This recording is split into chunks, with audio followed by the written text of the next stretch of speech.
जय हिंद दोस्तों। 8th पे कमीशन पर केंद्र सरकार ने बड़ी अपडेट दी है। बता दें, केंद्र सरकार ने 15 8th पे कमीशन में जो मांगे हैं उन पर टीओआर में उसे शामिल किया जाएगा और 15 मांगों पर 8th पे कमीशन पर काम किया जाएगा। बता दें, 8th सीपीसी का जो एनसीजेसीएम स्टाफ साइड की तरफ से टीओआर शर्तें दी गई थी कि इन चीज़ों पर 8th पे कमीशन में काम होना चाहिए और इन चीज़ों का रिवीजन किया जाना चाहिए। उस पर केंद्र सरकार ने इसे टीओआर में शामिल करने के लिए तैयारी कर ली है और केंद्र सरकार ने एक लेटर जारी करके कहा है कि 8th पे कमीशन में 15 शर्तें जो एनसीजेसीएम स्टाफ साइड की तरफ से दी गई हैं उन पर विचार किया जाएगा और 8th पे कमीशन में उन्हें शामिल किया जाएगा। कौन कौन सी 15 शर्तें हैं? सबसे पहले तो मैं बता दूं, ये स्टेटमेंट केंद्र सरकार ने राज्यसभा में क्वेश्चन नंबर 223 के आंसर में दिया है और जो 22/7/2025 को दिया गया था। इसमें कहा गया है, terms of reference 8 CPC forwarded by security secretary staff side NCJCM through department of personnel and training. यानी कि एनसीजेसीएम की तरफ से जो टर्म्स ऑफ रेफरेंस दी गई हैं वो 15 टर्म्स ऑफ रेफरेंस कौन सी हैं जिसमें 8th पे कमीशन में आपके पे फैसिलिटी और भी अन्य सुविधाओं में बढ़ोतरी होगी। तो सबसे पहला जो मेन है कि कौन कौन केंद्र सरकार के जो एम्प्लॉई हैं, कौन कौन पेंशनर्स हैं और ये कौन कौन इसमें आते हैं। तो इसमें कहा गया है, इसमें पे अलाउंस और अदर बेनिफिट किसे किसे दिया जाएगा। तो इसमें कहा गया है, ऑल इंडिया के जो केंद्र सरकार के एम्प्लॉई हैं, डिफेंस फोर्सेस हैं, पैरा मिलिट्री फोर्सेस हैं और इसके बाद डाक विभाग है, बैंक हैं, इसमें यूनियन टेरिटरी के जितनी भी केंद्र सरकार की नौकरियां हैं और इसमें सुप्रीम कोर्ट के एम्प्लॉई हैं, ये सभी इसमें आ जाते हैं। रेलवे एम्प्लॉई हैं, ये सभी इसमें आ जाते हैं। दूसरा इसमें जो जिसे शामिल किया गया है, इसमें कहा गया है to work out the comprehensive revised pay packet, यानी कि रिवाइज पे पैकेट 1/1/2026 से लागू किया जाए और केंद्र सरकार के कर्मचारियों को जो पे है और पेंशन है उसे रिवाइज 1/1/2026 से किया जाए। तीसरी जो सी नंबर पे है, तीसरी शर्त इसमें कही गई है, द कमीशन विल डिटरमाइन पे structure, benefit facility, retirement benefit, welfare matters, ये सब पे स्ट्रक्चर को डिटरमाइन किया जाए। फैसिलिटी जो दी जाती हैं केंद्र सरकार के कर्मचारियों को, पेंशनर्स को, वो दी जाएं, उसका भी डिटरमाइन किया जाए और इसके बाद रिटायरमेंट बेनिफिट, वेलफेयर मैटर को भी देखा जाए, इसमें भी बदलाव किए जाने चाहिए। इसमें कहा गया है जो मिनिमम वेज फार्मूला है उसे लागू किया जाए। मिनिमम मजदूरी जो दी जाती है उससे कम किसी की पे और सैलरी नहीं होनी चाहिए। इसमें एक चीज़ और कही गई है कि एक्वायर्ड फार्मूला जो 65 साल से चल रहा है उसमें बदलाव होना चाहिए।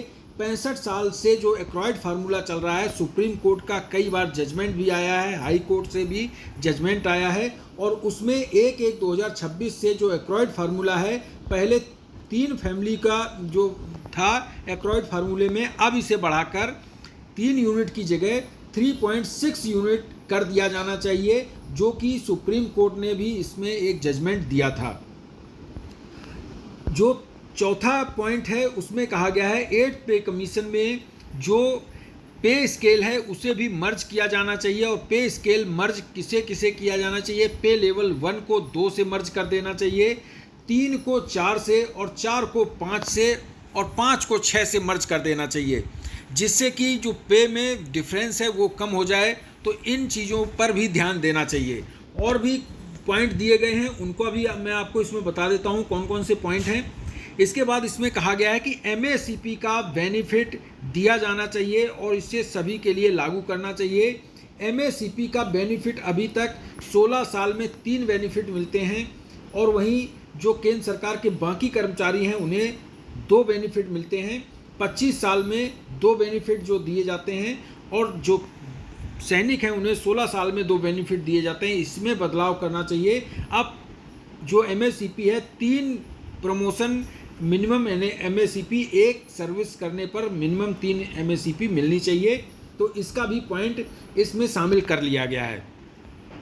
इसके साथ में जो इंटरिम रिलीफ है उसमें भी बढ़ोतरी की जानी चाहिए। Determine percentage of dearness allowance, जो डियरनेस अलाउंस परसेंटेज है, डियरनेस रिलीफ का परसेंटेज है, उसे मर्ज कर देना चाहिए। आपने देखा होगा 2016 से लेकर 2025 तक जो डीए है उसमें कम बढ़ोतरी हो रही है। इसे भी चेक करना चाहिए कि ऐसा क्यों है कि महंगाई लगातार बढ़ रही है लेकिन डीए का जो परसेंटेज है 100% भी नहीं पहुंच पाया और 55% ही अभी डीए है, जो कि 55% है।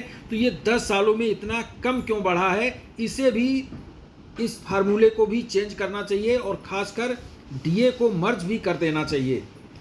इसके बाद एक और बात कही गई है, 7th पे कमीशन में जो एनोमलाइज हैं यानी कि विसंगतियां हैं, इन्हें खत्म करना चाहिए। ये भी पॉइंट इसमें शामिल कर लिया गया है 8th पे कमीशन की टर्म्स ऑफ रेफरेंस में। इसके बाद जो रिटायरमेंट बेनिफिट होते हैं जैसे कि डेथ कम रिटायरमेंट ग्रेजुटी फैमिली पेंशन और कम्यूटेशन रिकवरी, जो कम्यूटेशन रिकवरी है 12 साल में की करनी चाहिए, 15 साल की बजाय 12 साल करना चाहिए। इसे भी टर्म्स ऑफ रेफरेंस में शामिल कर लिया गया है और ये अगर हो जाता है तो 3 साल की बेनिफिट, जो कम्यूटेशन लेते हैं उन्हें 3 साल का बेनिफिट, काफ़ी अच्छा खासा बेनिफिट मिल सकता है। एक चीज़ और इसमें शामिल किया गया है, CCS जो रूल्स हैं उसे इसमें लागू करना चाहिए। 1/1/2004 के जो बेनिफिट हैं सभी को बराबर दिया जाना चाहिए और CGHS और ECHS की सुविधाएं इसमें FMA दोनों ऑप्शन दिए होने चाहिए कि अगर जो पेंशनर्स है वो चाहे CGHS से इलाज कराना या ECHS से इलाज करा सकता है या फिर वो FMA लेना चाहे तो उसे वो देना चाहिए। फिक्स्ड मेडिकल अलाउंस इसलिए लेना चाहते हैं क्योंकि कई जो CGHS या ECHS है वो काफ़ी दूर होता है, जिसकी वजह से वो इलाज कराने में असमर्थ हो जाते हैं और उन्हें सिविल से ही इलाज कराना पड़ता है, तो इसे FMA भी दिया जाना चाहिए, फिक्स्ड मेडिकल अलाउंस। इसके बाद चिल्ड्रन एजुकेशन अलाउंस CA के बारे में, हॉस्टल सब्सिडी के बारे में भी इसमें जिक्र किया गया है। पोस्ट ग्रेजुएट लेवल तक को CA दिया जाना चाहिए, हॉस्टल सब्सिडी भी मिलनी चाहिए। इसके बाद इसमें नेक्स्ट पॉइंट है रिस्क अलाउंस। जो रिस्क अलाउंस है, हार्डशिप अलाउंस है, इसमें भी बदलाव किए जाने चाहिए और रेलवे को भी रिस्क अलाउंस दिया जाना चाहिए क्योंकि रेलवे कर्मचारी कई ऐसी जगह हैं जहां पर 365 दिन रिस्क में ड्यूटी करते हैं। इसके बाद साथ में इसमें कहा गया है डियरनेस, जो डिफेंस सिविल एम्प्लॉय हैं उन्हें भी रिस्क होती है, हाईली एरिया में रहते हैं और इसके बाद आर्म्स अम्यूनिशन जो कैरी करते हैं वो ले जाते हैं या बनाते हैं, उनको भी रिस्क अलाउंस दिया जाना चाहिए। रिस्क अलाउंस में बड़े बदलाव की मांग की गई है। तो ये 15 पॉइंट थे जिन्हें लोग राज्यसभा में सरकार ने इसकी जानकारी दी है कि टर्म्स ऑफ रेफरेंस में ये 15 पॉइंट शामिल किए गए हैं। अगर इसमें 10 पॉइंट भी से 8th पे कमीशन में इसे मान लिया जाता है तो काफ़ी अच्छा बेनिफिट मिल सकता है। 10 पॉइंट में अगर कम्यूटेशन या रिस्क अलाउंस और बाकी जो MSCP की बेनिफिट ये मान लिए जाते हैं तो काफ़ी अच्छा बेनिफिट 8th पे कमीशन में मिल सकता है। हालांकि अभी ये इसको शामिल किया गया है, इसमें फाइनल मुहर नहीं लगी है। जैसे ही केंद्र सरकार 8th पे कमीशन पैनल गठन करेगी और पैनल इस पर एनालाइज करेगा कि क्या इसकी ज़रूरत है, उसके बाद ही इसे फाइनल किया जाएगा। तो ये थी जानकारी इस वीडियो में, इतना ही। थैंक यू, जय हिंद।